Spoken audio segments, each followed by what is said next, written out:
Hey everyone, welcome back to my channel Tuktuki life. তো টুকটুকি লাইফের নতুন একটা ব্লগে তোমাদের অনেক অনেক স্বাগত, অনেক অনেক ভালোবাসা। তো দেখো, আজকে বাড়িতে পুজো। তো সকাল সকাল স্নান করে আমি আর আমার ছেলে নিচে নেমে আসছি।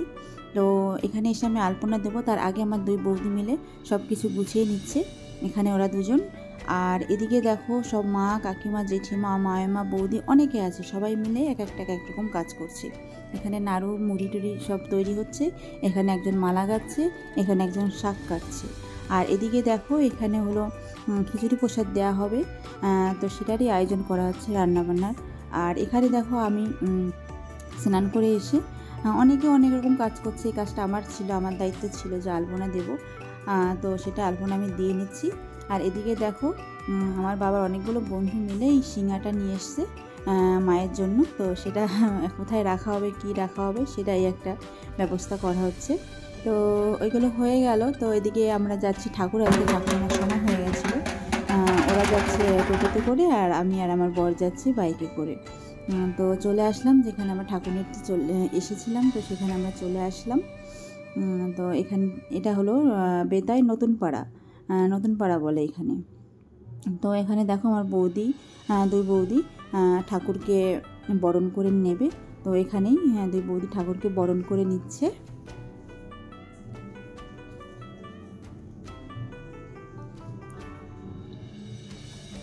তারপর একে একে ঠাকুরগুলোকে ওরাই টোটোতে করে উঠিয়ে দিচ্ছে, আমরা বাড়িতে নিয়ে যাব।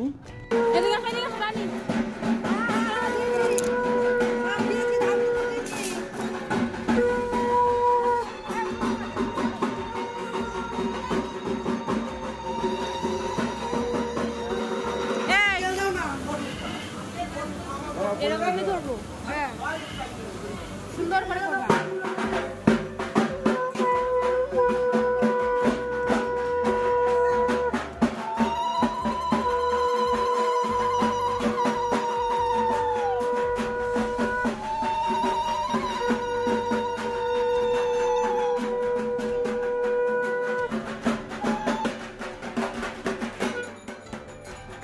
তো এখানে দেখো, ঠাকুর আনা হয়ে গেল। তারপর পুজো অলরেডি অনেকক্ষণ আগেই বসে পড়েছে।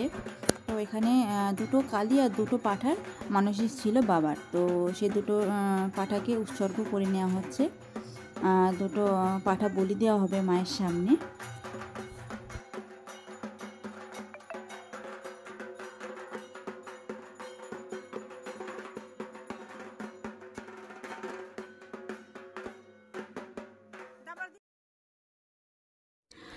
দেখো, ব্লগটা হয়তো অনেকটা বড় হবে, কোনটা রেখে কোনটা দেব সেটা বুঝতে পারছি না। সবটাই ভালো লাগছে যে মায়ের পুজো এত সুন্দরভাবে, এত ভালো লাগছে কি বলবো। সবাই মিলে একসঙ্গে করছি, সবাই মিলে আনন্দ করছি, কি বলবো। তো কি বলো তো, এই মা একদিন অনেক বড় বিপদে পড়েছিলাম। মানে কি বিপদে পড়েছিলাম সেটা তোমাদের বলে বোঝাতে পারবো না, হয়তো অন্য একটা ব্লগে তোমাদের সঙ্গে শেয়ার করবো। এটা আমার বাবা।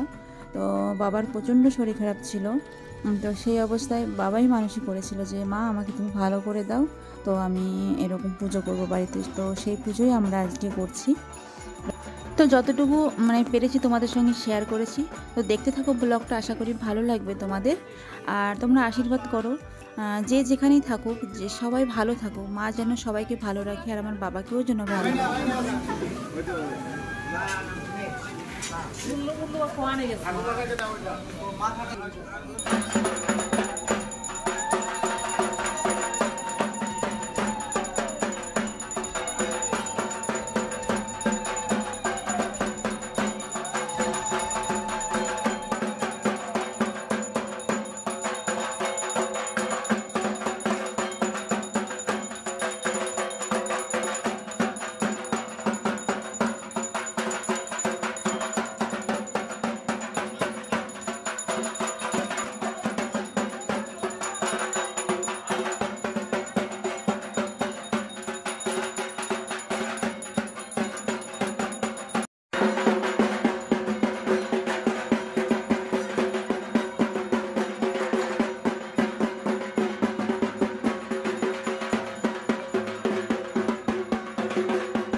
দিল?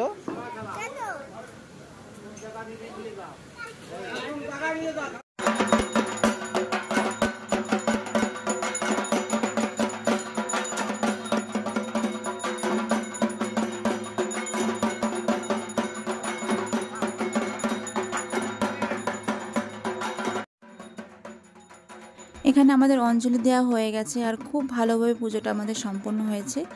আর ব্রাহ্মণ দাদু সবাইকে সবার কাছ থেকে দক্ষিণা নিচ্ছে আর যজ্ঞের ফোঁটা দিয়ে দিচ্ছে। তো পুজো সম্পূর্ণ হয়ে গেছে। তো যেটা ব্রাহ্মণদের কাজ সব কিছু ওদের যা যা মানে নেওয়ার সেগুলো ওরা গুছিয়ে নিচ্ছে। যেহেতু মায়ের পুজো করার পর মাকে ডুবিয়ে দিতে হয়, একটু মন খারাপ। তো অনেক আনন্দ করে মাকে নিয়ে আসলাম বাড়িতে, পুজোও করলাম। তো এখন মায়ের বিদায় বেলা, তো মা বৌদি সবাই মিলে বরণ করে নিচ্ছে মাকে, বিদায়ের সময় হয়ে গেছে। তো এখানে দেখো দাদা আর ভাই মিলে দুজনে দুটো ঠাকুর নিয়ে এসছে ডোবাতে। কি বলবো, মনটা খারাপ লাগছে। অনেক আনন্দ করে নিয়ে আসলাম। তো যেটা নিয়ম তো করতেই হবে, মাকে জলে দিয়ে দিতে হবে, ডুবিয়ে দিতে হবে। মনটা একটু খারাপ করছে, কি বলবো। মায়ের কাছে একটাই চাওয়া পাওয়া, মা তুমি সবাইকে ভালো রেখো, যে যেখানেই থাকুক না ভালো রেখো, সুস্থ রেখো, সবাইকে রক্ষা করো। যেভাবে আমার বাবাকে আমি ভালো করেছি তোমার আশীর্বাদে, সেভাবে যেন সারা জীবন তুমি আমাদের সঙ্গে থেকো, সবার সঙ্গে থেকো, এটুকুই তোমার কাছে চাওয়া পাওয়া। আমাদের বাড়ির পুজোটা তোমাদের কেমন লাগলো অবশ্যই কমেন্ট করে জানাবে। আর একটু ভালো লাগলে থাকলে অবশ্যই করে একটা লাইক দেবে। তো দেখো সন্ধ্যা হয়ে গেছে, একে একে এসে সবাই প্রসাদ গ্রহণ করছে। আমাদের বাড়িতে প্রসাদ ছিল হলো গোবিন্দভোগ চালের খিচুড়ি, একটা ঘ্যাট আর চাটনি আর পাঁঠার মাংস। তো চলো এটুকুই আজ। তো আবার অন্য কোনো ব্লগে তোমাদের সঙ্গে দেখা